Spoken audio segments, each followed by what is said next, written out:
kebohongan-kebohongan yang diberikan oleh motivator-motivator.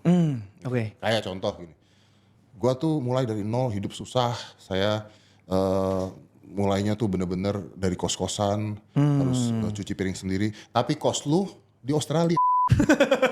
Iya. Beda sama kalau lu ngekos di Cipularang. Iya. Jadi kalau Anda bilang saya susah, saya kos, tapi kosnya di Australia, Anda nggak susah, Anda punya privilege, Anda ngekos di Australia itu udah nggak susah gitu. Iya. $1 juta pertama saya, kucing bapak lu kaya.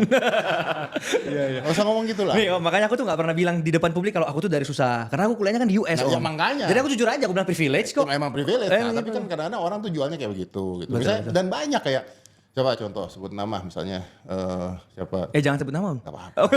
Waduh, kan di channel saya, Om. Waduh. Inisial aja, Om. Inisialnya Timothy Ronald. Waduh,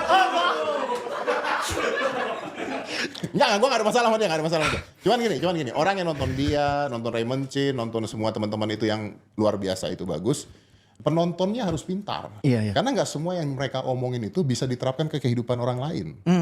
Gitu kan. Nggak bisa loh. Kalau misalnya memang mereka beneran sukses, mereka beneran kaya, kadang-kadang akan banyak orang-orang Indonesia yang sorry itu saya IQ-nya 80. Ngeliat itu, wah gue main kripto habis.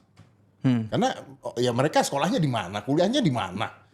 Pendidikannya seperti apa, mereka tahu resikonya gimana, harta di awalnya berapa gitu kan. Nah jadi motivasi-motivasi itu harus didengarkan oleh orang-orang itu, paham dulu ke dirinya sendiri, mampu nggak menjalankan apa yang mereka jalankan gitu. Nah ini yang akhirnya bisa jadi kesalahan. Gue nggak nyalahin merekanya, nggak nyalahin orang yang ngomong ya, gue nyalahin pendengarnya, punya kemampuan tidak untuk menyaring apa yang cocok buat dia, apa yang nggak cocok buat dia. Masalahnya di Indonesia orang terima talent mentah-mentah doang. Iya. Kalau Timothy Ronald waktu itu ngomong di salah satu podcast, saya bisa menyelesaikan masalah listrik di Indonesia.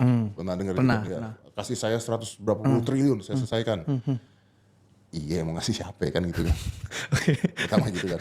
Kedua, kita babat hutan berapa puluh kilometer, berapa ratus kilometer. Anda urusan sama Pemda. Gak semudah itu, kan lihat poinnya. Gak semudah itu. Benar nggak dia? Mungkin benar.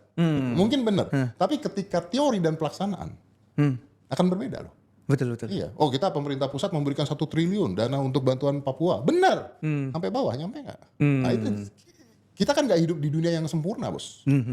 Kalau we living in the perfect world, oke, mau maju kerja keras, Anda akan jadi kaya. Kucing. Tidak segampang itu. Tidak segampang itu, bos. Gitu loh. Jadi again gue nggak ngomong mereka salah ya, tapi kitanya harus paham. Paham.